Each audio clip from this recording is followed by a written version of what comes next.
All right, welcome everybody to our latest educational series webinar. We're talking to George Nenni today. Hello, George.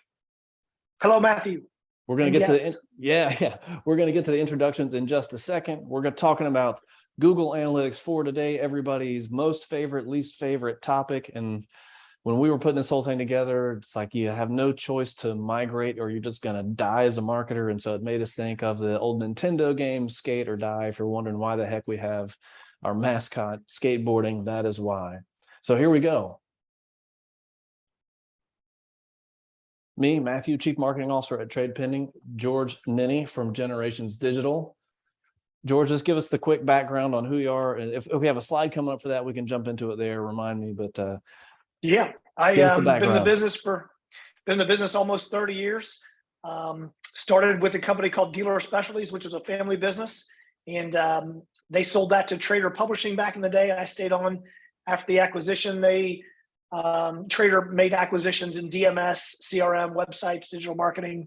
Was with them until 2017 when I left to start Generations Digital, trying to help dealers become better consumers, smarter consumers of digital marketing. So we educate, we provide reporting, and we provide consulting to help them reduce waste and improve their efforts. Yeah, and you're damn good at it. Thank you for being here. Thank you.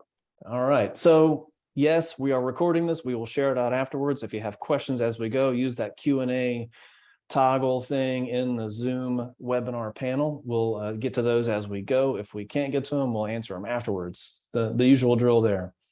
If you're not yet, please follow us on social media. We have a ton of stuff that we talk about there, including some absolutely amazing giveaways coming up in fall, which is like now. So we have the 5 Days of Fall campaign coming up in a couple weeks where we're giving away a bunch of really amazing orange items, including shoes, coolers, guitar amplifiers, chainsaws, golf clubs. Follow us there. It's going to be a lot of fun. Oh, there we go. There, I knew there was a slide in here about Jordan. And so say everything again. I'm just kidding. If there's anything else you want to elaborate on, let me know. Otherwise, we'll move on. No, this is perfect. Thank you. There you go. He does write books too. So check out his books. We're reading those right now as we speak. Okay, so we're going to talk today about these topics, setting up GA4, why it matters, and then going into some best practices around it. And we'll make sure that we've got some supporting collateral that we can share too there.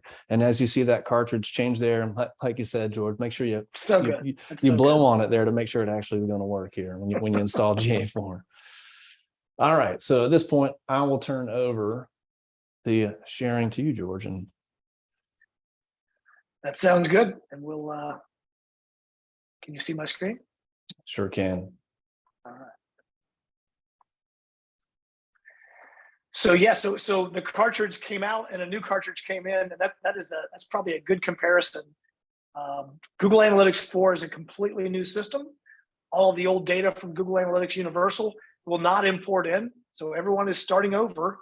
And so that's why I've been really trying to evangelize as much as possible to get started right away, get your nets in the water, right? That's the parallel I'm trying to compare it to. You know, all you really need to do is get your account set up and get your nets out in the water, and then wait until July when you're forced to convert over to Google Analytics 4. And then you'd say, look, I'll have 9 months. If I start today, if I start this afternoon and take these instructions, I'll have 9 months worth of Google Analytics 4 data when that fateful July 1st date comes. So what is GA4? Why is it such an urgent situation? Well, as we've said, the current Google Analytics Universal stops tracking on July 1st of next year, and that's less than 9 months away. And as we've said, the old data will not be usable. I mean, you'll be able to archive it and have it in a Google Sheet to look at, but honestly, the way Google Analytics 4 counts data is substantially different, and the data will, in a lot of cases, it does line up. In other cases, it doesn't. And so essentially dealers need to get busy and recognize that they're really starting fresh. A lot of providers out there that we've met with and spoken with are building GA4 accounts for their dealers for no charge, but the dealers don't realize that they're not the admins. And if they leave that provider, they'll lose their GA4. And that's not to say that any provider is trying to be sneaky about it. I think they're trying to help the dealers, but what the dealer should instead say is, if I can't be the admin, then I want to set up my own GA4. It's relatively simple. We're going to go through the steps here on the webinar today. And then once you get the tracking code in place, so the first step, we're going to build the tracking code, build a new account. And then we just email it over to DealerOn or DealerInspire or dealer.com or whoever hosts, and then verify that they've got that data in the data is flowing. Connect Google Ads, so the paid search portion of Google, where we're buying keywords, that needs to be connected with GA4. That way we'll have 9 months worth of that data flowing through as well, right? And again, the dealer doesn't have to do that work. Just simply ask your agency to say, please connect our paid search, our Google Ads account to Google Analytics 4. That will require the dealers to give the agency temporary access to GA4, so that's okay. And then we'll mark these events as conversions. This will make more sense as we go on, but there's these things called events. They were in Universal and they're also in GA4. They're more important in GA4, and we will mark those as conversions. Conversions of the new goals. In Google Analytics today, everything is called a goal when you have a form lead or a trade pending lead. Well, in GA4, they're called conversions, and we'll go through all that. So here we go. What is different about the two systems? Google Analytics Universal on the left, GA4 on the right. GA4 is event-based versus page-based. Universal is all about clicks and pages. GA4 is more about events. And in fact, anything that you want to measure has to be an event. Even if you want to measure a page view, you have to create an event for that page view. In Universal, you had 20 goals. In Google Analytics 4, goals are now called conversions, so they've just got a new name, and they gave you 10 extra, so we'll take that. In Universal, there were no really default events. You had to build all your own events yourself, or at least build scripts and tag manager containers to fire events.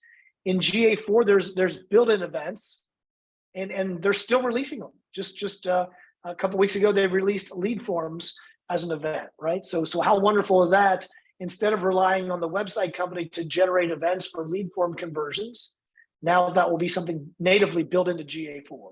And so by having these built-in events, it allows the user to measure traffic quality far easier. And that kind of relates to our next element here. Bounce rate, pages per session, session duration, those all go away, and they're replaced with one simple metric called engagement.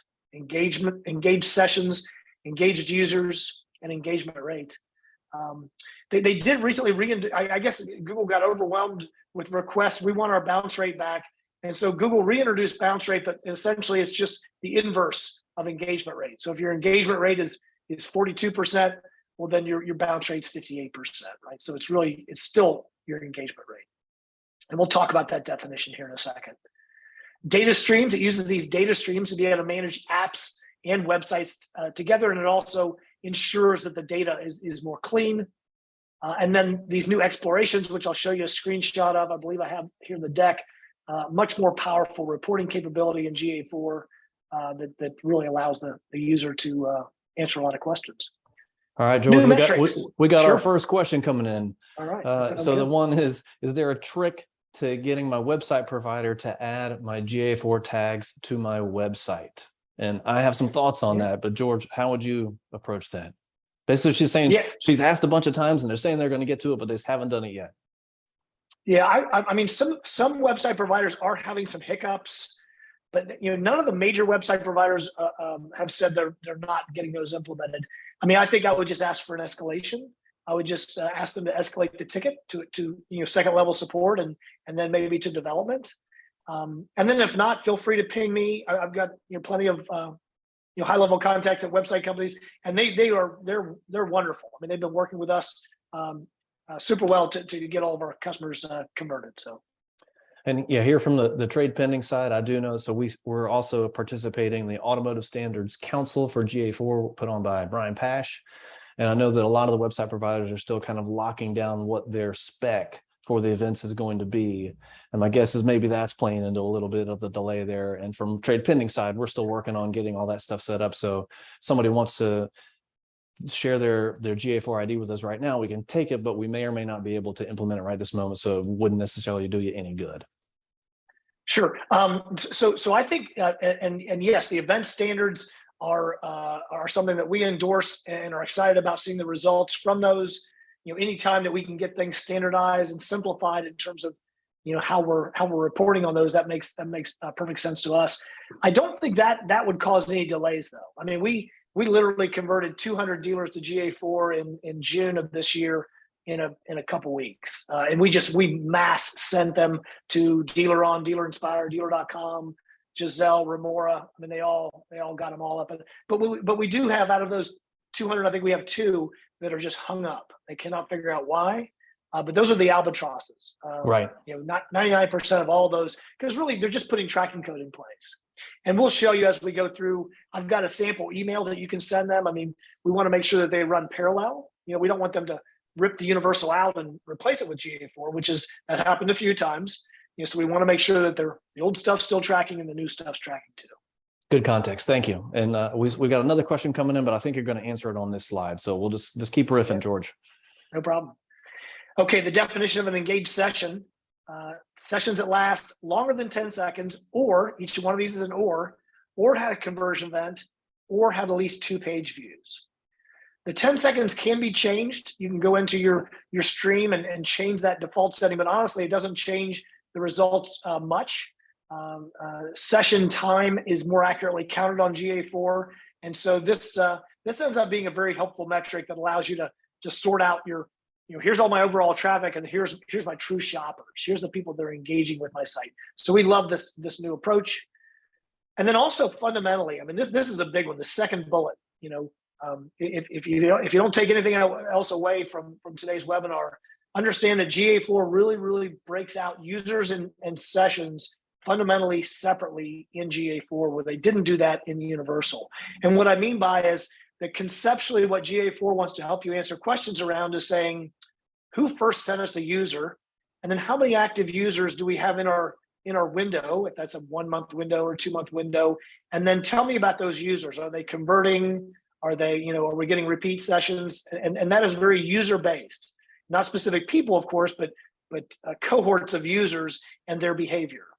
And GA4 does a great job at looking at the conversions and saying, who first brought us that traffic, who converted, and then that middle portion also, who was a middle influencer during that shopping journey from first visit to conversion, right? And so that's pretty awesome. And then sessions is just about pure volume. So sessions are still important when we're answering questions like, who sends us the most traffic? Who sends us the largest amounts of good quality traffic? And not only sessions, but also engaged sessions, right?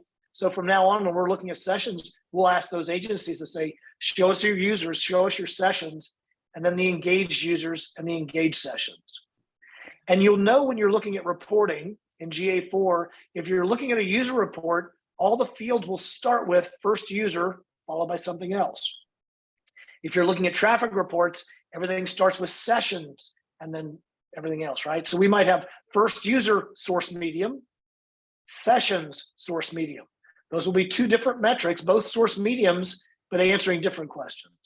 All right. And so confirming here, if somebody sits on the site for longer than 10 seconds, that now counts as an engaged session.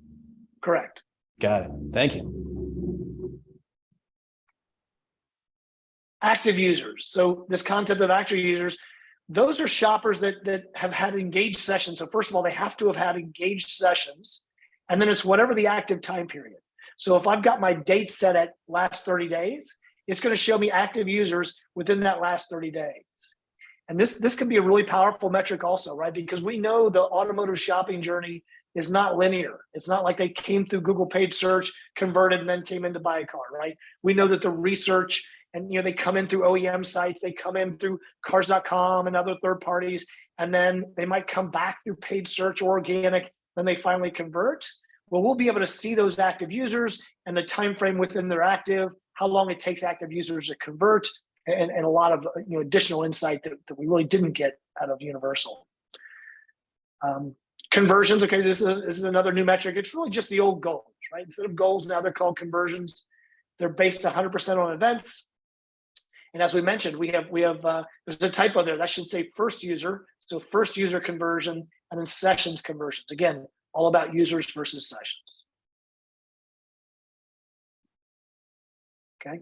And not to just beat a dead horse, the same topic, right? When we're looking at our reporting, so if I this blue circle up here, that's the reports menu. It's just kind of shortened there. If I go into reports, acquisition, I've got two different reports here, right? User acquisitions, right? And you can see over here, I've chosen that, right? And everything starts with first user channel, first user source medium, first user campaign, right?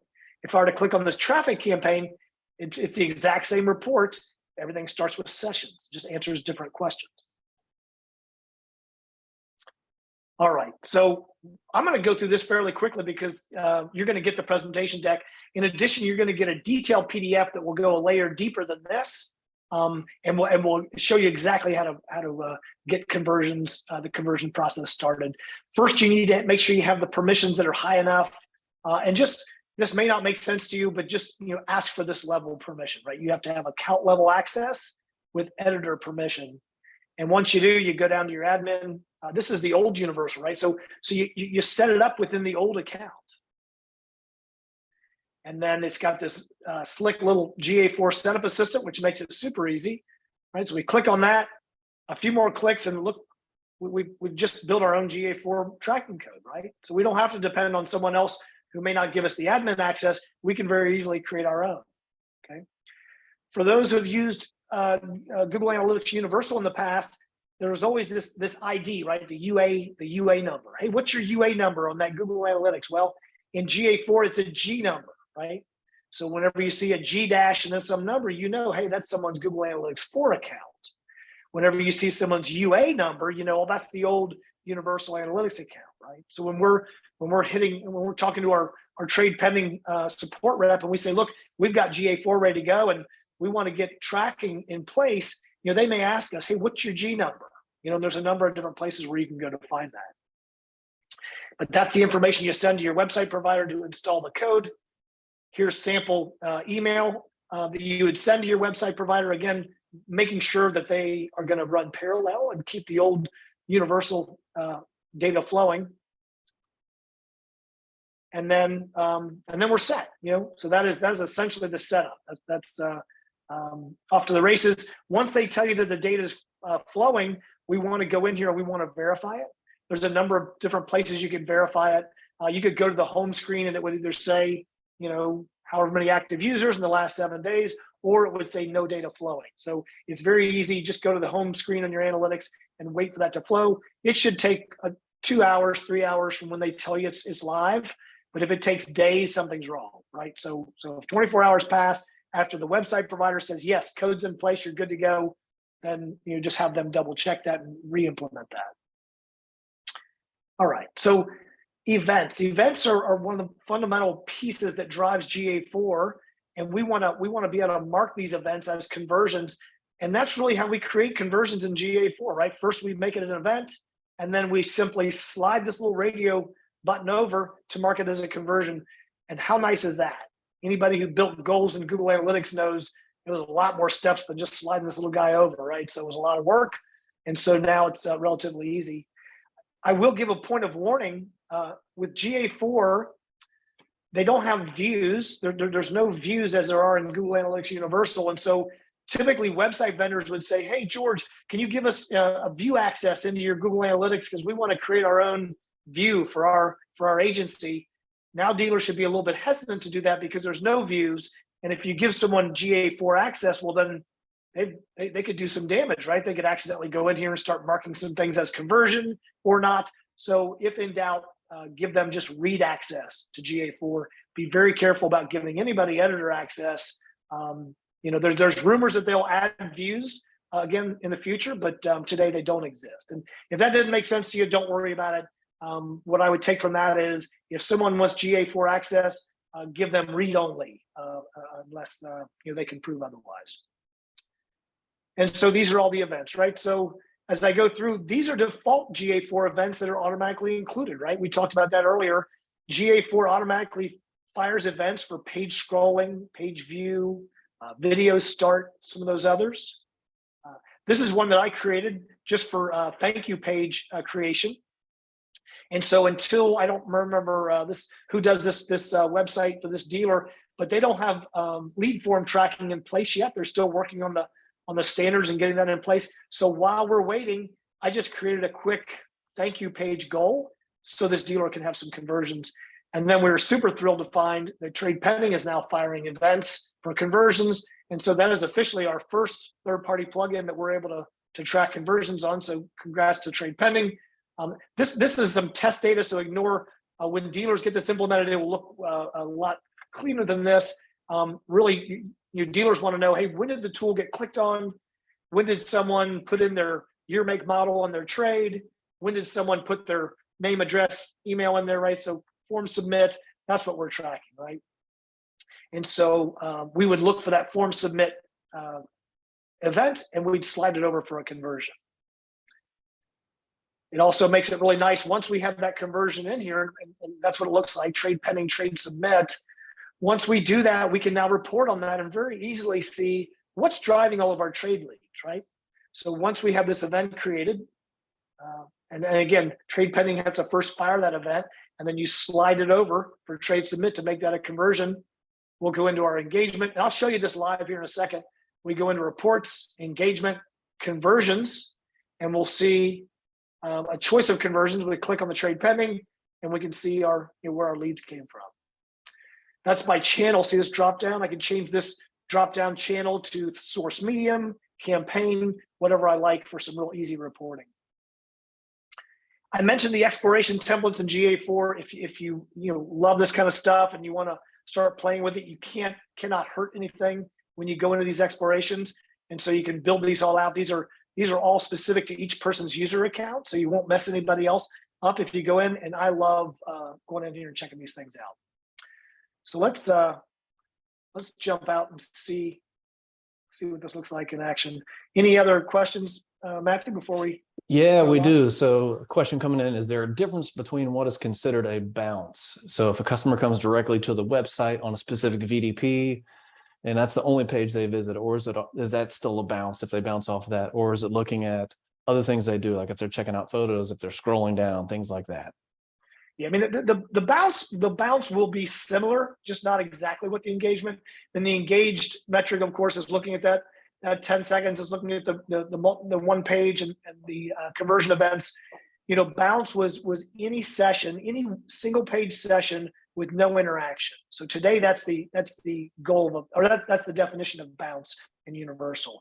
And so the single page part is exact, right? So that's the same set of rules for Universal and GA4. But with Universal, it didn't care how long you stayed there. You could sit there and go to a homepage and stare at it, throw up, whatever you want to do for an hour and leave, and that's still not a bounce, right? I have to, or it still would be a bounce, right? It's not measuring that engagement. Universal requires me to fire an event or do something that triggers an event, and there's no Universal events by default. So if you didn't create any events, it wouldn't, so I don't mean to get too long-winded. They're calculated differently, and I would say GA4s will be a more accurate one. But engagement rate is really what that metric is today. Got it. That's it for now. All right. So this is a live mutual customer for Trade Pending and Generations Digital, Bob Pulte Chevrolet in Lebanon, Ohio. One of my first customers, and just wonderful folks. I thank them for allowing me to share their live data. Clean up my screens here. Okay. So this is one of the first things I would do as you come into the account. We mentioned going home to check and make sure the data is flowing. But once you do that, and once you see that the data is flowing, come down here to configure. Okay. And the first choice is events. And we want to see what events are firing, right? And so we can see all the different trade pending events. And so when we see those, we know right away that those events are firing. We can see the default events. We can see this thank you page event that I showed here. I think that may be in the PDF. If not, I'm glad to send those instructions to anyone. It's easy to do. But I'm just going to search right here for anything that starts with the word trade.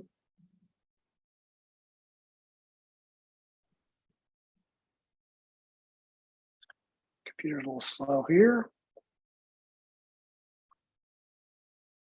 Yeah, and thank you for clarifying earlier. Like a lot of the data you're seeing here is initial test data. We're going to be cleaning this up and making it nice and pretty so that we are not mucking up your events view there. Yep. So there it is. Trade pending, trade submit. There's the magic button. You can just slide it over there, and then once that happens, you can begin reporting on it, right? And so one of the first places I would go is reports, engagement, and then events. And this was in the screenshots and in the slide deck as well, right?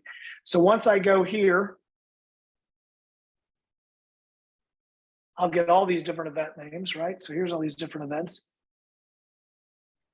And so I'll just look for the ones that start with trade.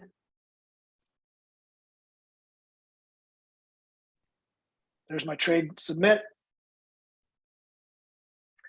And then, so these are just my leads. These are my hard conversions where I got PII, name, address, phone number. And so I can say, okay, well, which campaigns drove those conversions, right? So this is a dealer that uses SEMD for paid Facebook. So those are driving those. If I want to be sure, what's the source of the traffic that leads to all these trades? Google Business Profile, gave me 5 of them. Google Organic gave me 4, and then 3 from Facebook, 1 from Yahoo. So it's those are just all events, right? So I can look at just trade submit. I can look at the tool usage. If I want to look at it from a conversions perspective, it's essentially the same data, because that trade submit I've turned into a conversion. So there it is as well. So you can also go to reports, engagement, conversions. Remember, that's the goals. That's goals in today's analytics. It's called conversions in GA4. And I've got my lead forms and I've got my trade submits. And I'm actually surprised to see that I get 2 or 3 times the number of trade leads as I do lead forms for this store, but every store is different. So if I just click on that one piece, I can see the default channel grouping, of course, organic search, email, source, Facebook, Google profile, Carfax referral lead. This is email. This is a Chevy dealer email campaigns from Outsell.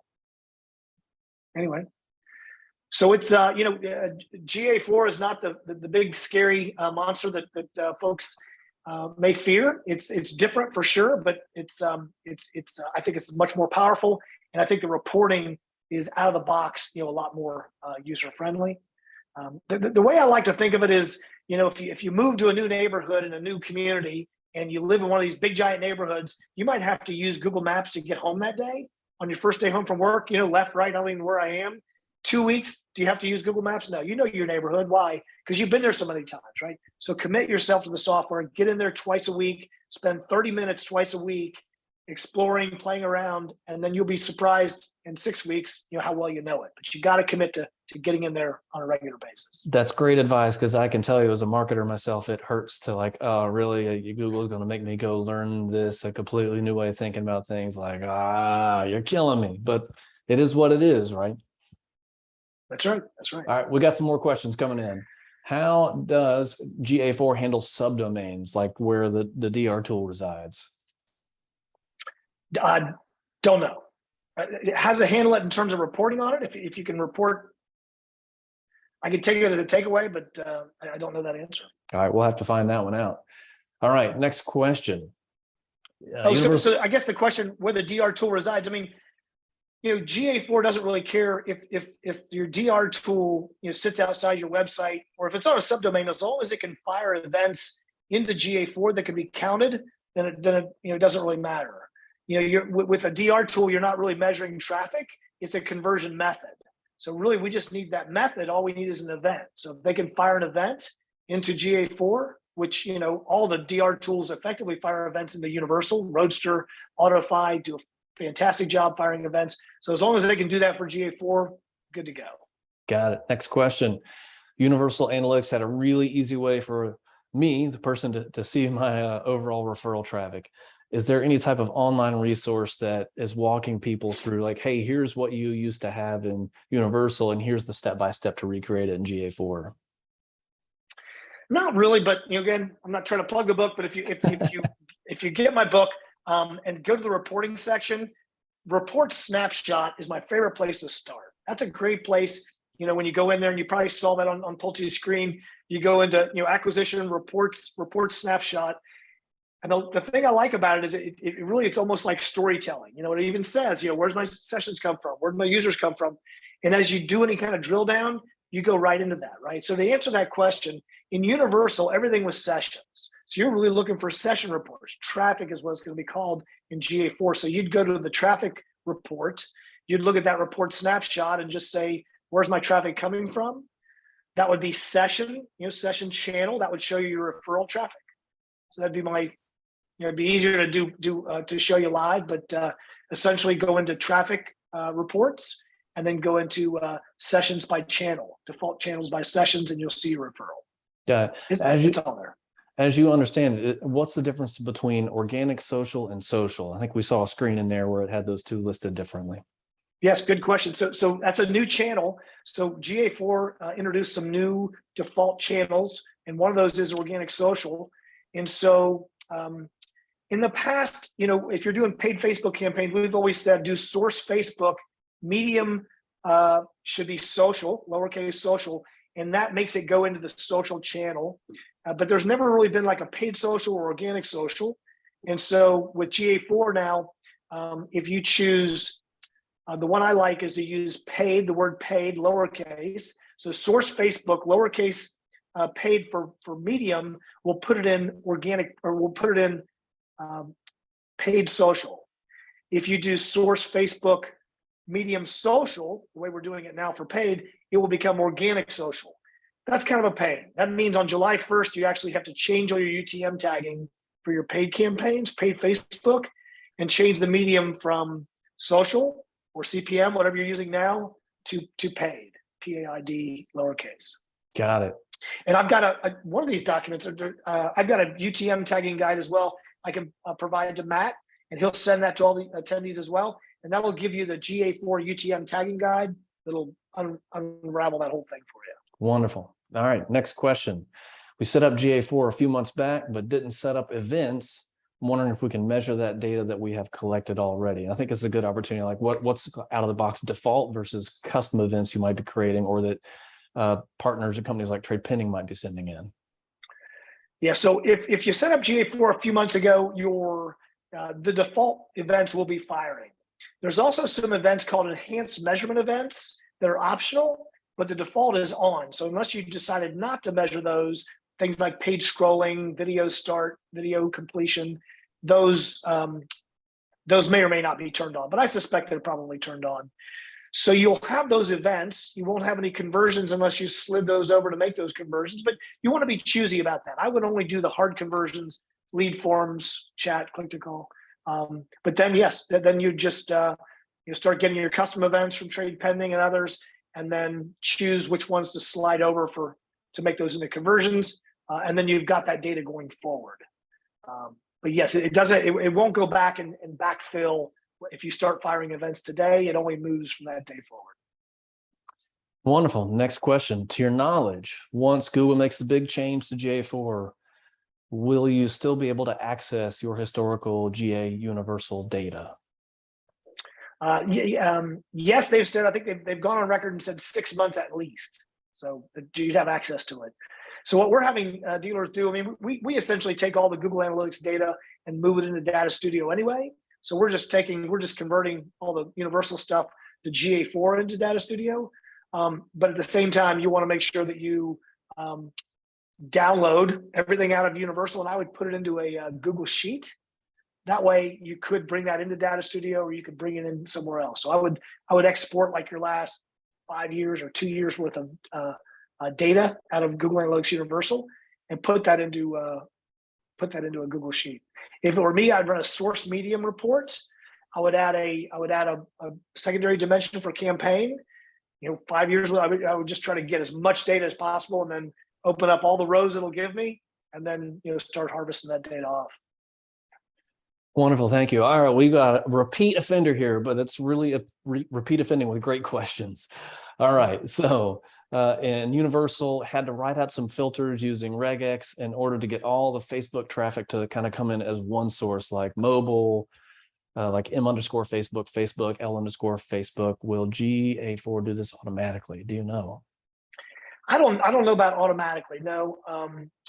And it's interesting. I think maybe there's an opportunity for Facebook to clean that up. I had a meeting with some Facebook folks several months ago and showed them that, and they were not even aware that that's what it looks like in analytics.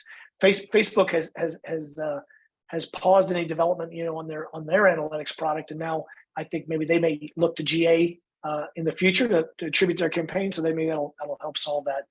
But I don't. It's nothing automatic that I've seen. If anything, sometimes GA4 may be a little bit clumsy with filters. Like it doesn't hold the filter on. You got to reestablish filters. There's a few gripes and groans around having more permanent filters in GA4. So hopefully, Jerry, it's not worse, but at the very least, hopefully it's the same. Yeah, and we're definitely hearing from a lot of different people that things are changing in GA4 on a weekly, if not daily basis. So Google is still ironing a lot of things out from their side as well, too. Yes. Having some great features along the way. So. All right, next question. Any insights in regards to bot traffic within GA4 at this point? Like, how do you recognize it, specific reports to see it or eliminate it, especially since we don't have capabilities to filter anything within the GA4 interface just yet? So there are some filters. I mean, there's filters in GA4. It's a different approach that it takes, but there are filters. But one fundamental change with GA4 is that by them using the data streams, it can protect against sort of fake traffic injections. And what I mean is, when you look at bot traffic, there's really two types that we see. One is real bot traffic that actually hits the site, physically hits the site, and may slow it down or may do strange things.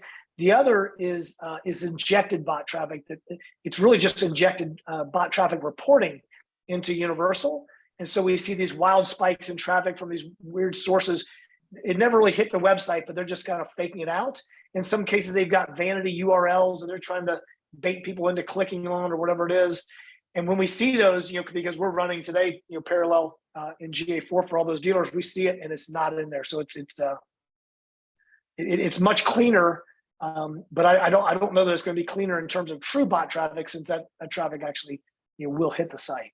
Yeah, the cynic in me says just give it time for the bots to figure out a new way to corrupt your data. Yep. Let's hope hopefully not.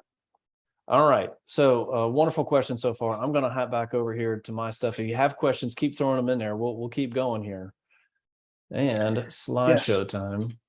All right. So George has definitely covered a lot here, and we have a link to this over here in our knowledge base.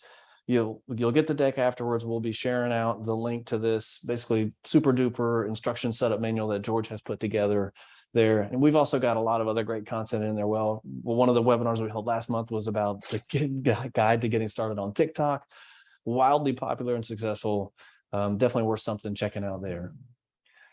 We are hosting our annual customer awards called the Wobbly Awards, where dealers and our team nominate themselves for winning awards, right? And you get this fancy trophy. We've got a new version coming out this year, but it's just recognizing excellence amongst our customers. Get ready for that. You'll see more about that later. If you're going to Digital Dealer, we're giving away a chainsaw because it's awesome, but please don't hurt yourself. And two, it's orange, right? It's a steel chainsaw, which they're like some of the best out there. So swing by, see a demo, enter to win a chainsaw, have a good time. And then I mentioned the 5 days of fall coming up here. So you can see that we'll be announcing this on social media. We're just giving away a lot of orange stuff because we like orange. It's our color. We have an orange bird right back there as well, too. Because orange amps are sweet. Yeah, right. And if you do want your own trade pending mascot, just hit up this URL and we'll send you one. It's the wobbly bird, right? Drinking bird. It actually works. I've got one on my desk over here. He's taking a break. He got too much water in here. All right. So there's that. I think we've got one more question here popping in here. And it was just a wonderful comment. So there we go. We're going to wrap it up right there. We've got our contact information. George, we'll make sure everybody has yours in there. We'll get your email in there for the sharing that afterwards. But it's pretty easy to find you. You just search for Generations Digital and there you are. Thank you again, George. You bet. Anytime.